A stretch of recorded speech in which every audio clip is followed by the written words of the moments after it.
guitar. Yeah, what's going on, man? Hey, Jerry, how are you, man? I'm good. Hey, just that unmistakable voice coming on the microphone. It's like it's a breath of fresh air, man. Here I is. Yeah. Oh man, how are things going on in the world of Jerry Cantrell right now? Pretty good, man. It's it's always nice to complete a long chapter, and the making of the record is that. And last Friday we finally released this record out into the world, and it's really cool to be done with that particular chapter and open up the page on a new one, and looking forward to a couple of years of some really fun shows, hopefully. So I wanted to talk about that because, we've seen a lot of artists, obviously, over the last couple of years. They've had some extra time on their hands and, put out these records, that were kind of unexpected. But this is not a COVID record for you. This is something you've been working on for quite some time. Yeah, I kind of started thinking about it middle of 2019 as we were kind of winding down the Rainier Fog tour. So I spent that winter demoing and writing with Paul Figueroa and Tyler Bates and my partners and co-producers on the record, and Joe Barisi came on board to mix, and also he had some pretty strong suggestions for personnel and production as well too. He was really helpful. So between the four of us, we just kind of what do you got? So we started going through ideas and demoing, and Paul and I, that's kind of our normal routine. We're 4 records deep, and he and I usually spend months and months together before we even see the band, and everybody else is doing the same thing, demoing, kind of getting ideas. By the time we get together, I want to make sure that I'm coming in with a really good grip of strong songs or parts of songs and things that are at least near completion. And so we ended the tour September, probably demoed all the way up till about December, and then I thought it would be fun to do a couple live shows, and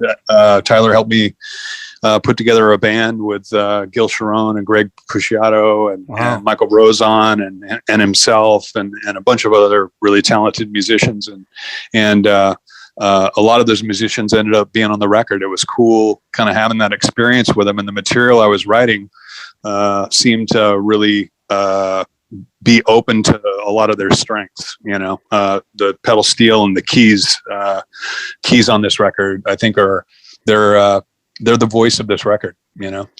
Yeah, this is a very diverse record, I would say, as far as sound is concerned, because obviously people know you primarily, for being part of Alice in Chains. Alice in Chains has always had a very distinct sound, and I think that comes with the Jerry Cantrell sound, with the harmonies and the chord structure that you use there. But like your solo stuff always seems to stand out. This record in particular, just speaking about the title track, Brighten, it opens with this almost like bluesy riff. When it starts, and I love hearing that sound come out of your guitar. That particular chord structure right at the beginning, like all the hair raises on my arms. It tells you a lot about kind of the emotion, I guess, coming out of it. Yeah, it's somebody said to me the other day, and it was good. I hadn't really thought about it until it was presented to me when I was talking to somebody like yourself, and they said it's a very open sounding record, and that fits, that works. I think that's a good word. It's a very descriptive word for the record. It's very open, and I come from a band who took some chances very early on after we'd had some really big success with our first record, Facelift, which was a really heavy, dark record, and to take the chance of putting out an acoustic EP in between that record and Dirt. At the time, it was something we just kind of did for ourselves and did for fun, and we didn't advertise it. We just put it in the stores for like fans, kind of like a little Easter egg that they could find. Mm-hmm. What the hell is this? I didn't hear about this, But what that did, and it's not some big plan or thought out process. It just felt like something fun. We had these tunes and we thought it would be cool to put out a little EP. And by making that choice, we widened the playing field for that we were able to operate in. And we've had we've had a really long history of being able to operate in the really dark, heavy realm, and also the kind of stripped down, more kind of emotional acoustic realm. So I think you can obviously hear those elements of the kind of Sap Jar of Flies and some of the other songs on our records that are a little bit more acoustic based, on this record. Yeah, there's the Jerry Cantrell sound is something I think between Alice in Chains and your solo stuff, even some of the collaboration work that you've done, like the second you hear, those vocal harmonies in particular, it's like, oh, Jerry Cantrell was involved in this one. I gotcha. But I'm curious, like, what is it about that sound? Because it's strange to me that nobody had approached that sound until, you and Alice in Chains. But then people have tried to replicate it since then, and nobody's been able to really do it with success like you and your projects have. Like, what is it about that just works for you that maybe doesn't for others? I just think it's something that we naturally kind of developed and nurtured, for the band. And the one of the main goals when you're starting out, we all start off emulating our heroes, and like, I went through a blues phase in my teens where I was playing Jimi Hendrix and Stevie Ray Vaughan, and then I went through a metal phase where I was really focusing on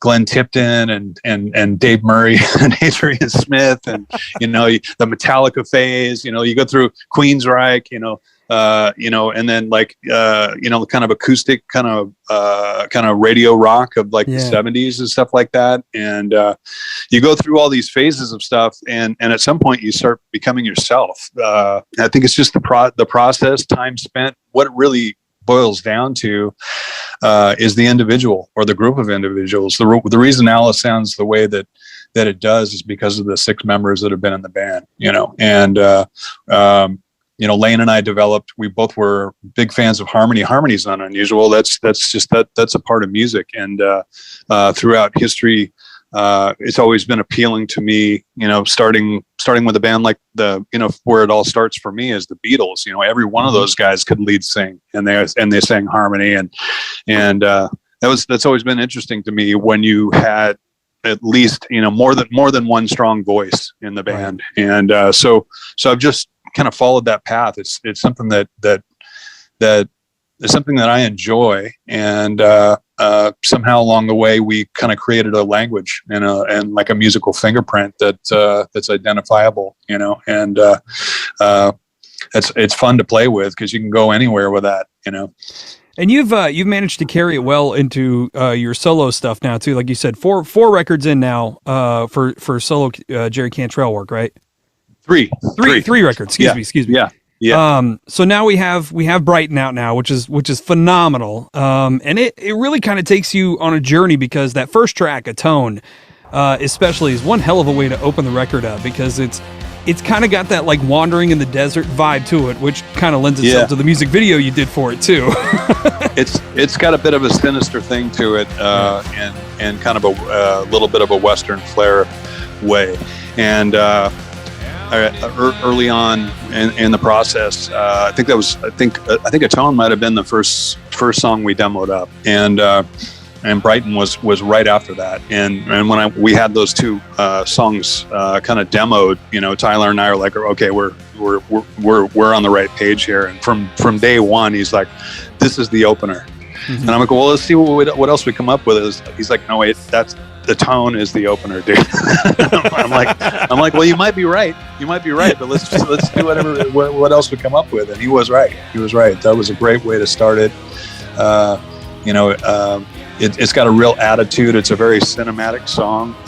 Some of my favorite songs are like songs that take you on a trip or a journey. You close your eyes and you just see landscapes and people and events and there's a lot of drama involved in it. And you know what it is? It's storytelling. It's audio storytelling. So that the video for that also had one of the coolest, I'm assuming, is an accident moments where you're nodding your head and the hat blows off and you just catch it with your hand. Yeah. And you kind of like look around your glasses at the camera. I was just like, that's like the coolest accident ever I've ever seen on film. Yeah, it was my Michael Jackson moment that nature provided me with. Yeah, I couldn't do that if I tried. The wind was blowing fiercely up at Joshua Tree National Park, where we shot that particular part of the video, and of course, you know, the director Jim Laveau, you know, he put me in the all the shots that looked the best were where the wind was at my back. So I'm like, man, my hair's gonna be in my face and my hat's gonna blow up all day. He's like, trust me, dude, it looks killer. I'm like, okay, all right, I'll trust you. And I lost my hat probably 10 times that day, and 2 of those shots ended up being really fun shots that we put in the video. One was the hat catch, and the other was the one where I tried to pick up my hat, but it just started blowing and rolling down the road, and that thing rolled a mile. I'm not kidding you. Like, and it just down the center of the street. Funny thing about that is we were doing a drone shot on that particular shot, and the guys were way out of frame behind a kind of a hill, you know, because we were trying to catch the openness of the landscape. Right. And they were shooting from behind, so I knew they weren't seeing my mouth, and I was shouting the whole time, "Shoot the hat! Shoot the hat! What? Shoot the hat! Okay." And luckily they got it, and it was so cool. I tried to replicate it, and we couldn't do it. We couldn't do it. I tried to get it going and let the wind take it. Couldn't do it. It wouldn't do it. So, just two happy accidents. And then, you know, that's an important lesson. You know, like just being there, being in the motion, and letting things happen. There's just some cool things that are going to happen. Musically, that happens too. There's all sorts of happy accidents on records. Yeah. There's a lot of unique textures in this whole album, and there's a couple tracks I wanted to pull out in particular that I don't think are singles necessarily, but Prism of Doubt was one that really stood out to me. It almost feels kind of like an upbeat country song. Like, we have a country station down the hall. Like, it would almost fit in with what they're playing, you know? Yeah. I agree with that. I mean, that song just when that song comes on, I like exhale deeply. It just feels good. It feels good. It feels like I'm, you know, driving my 67 Vet with the top down, rolling down, you know, rolling down by the beach, whatever. You know, it's got like, to me, it's got elements of like a Tom Petty song or even a Steve Miller. Steve Miller, I think it's got a Steve Miller feel, and there's even some Pixies in there too, with those kind of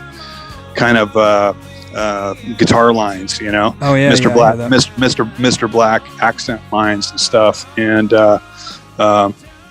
it's a cool song. It's a cool song. And then the last one I wanted to address is the actual last track on the record, Goodbye. Elton John cover from Madman Across the Water. And it's funny you mentioned the Beatles earlier, because that song was written by Paul McCartney. Really? If I'm correct, if I read the credits correctly on the Elton John record, I believe Paul McCartney wrote that song. But that's interesting to me. You know, I've seen that too, and I don't know if that is. I don't know if that's some sort of a typo or what. Really? Because I've seen it.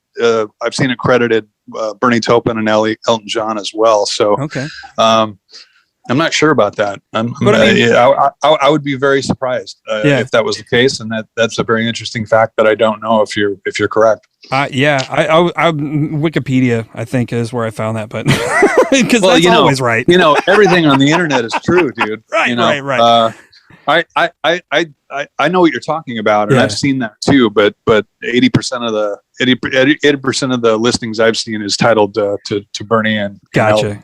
Well, nonetheless, an incredible track to end on. And I was curious if, you know, you were looking to do a cover on this record, or if it just kind of lended itself to it. I know I've seen you perform it before. I think it was.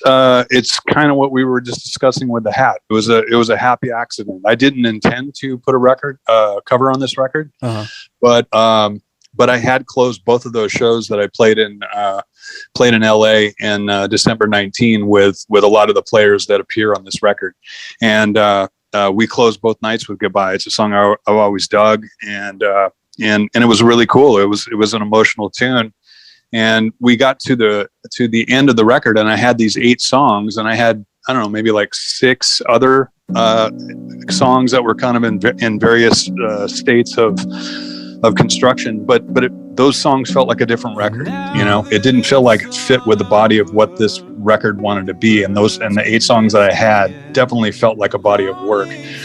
But I'm like, I need one more song. I think we're gonna have to write another tune that's like this. And Tyler just kind of said to me, like, why don't we cover Goodbye, man? That would totally fit. And the way that you performed it, and the moment that we had when we did it on stage, it was really emotional and cool. And I'm like, okay, cool, let's try it out. So we did it. We knocked that out. That was the last song we recorded for the record.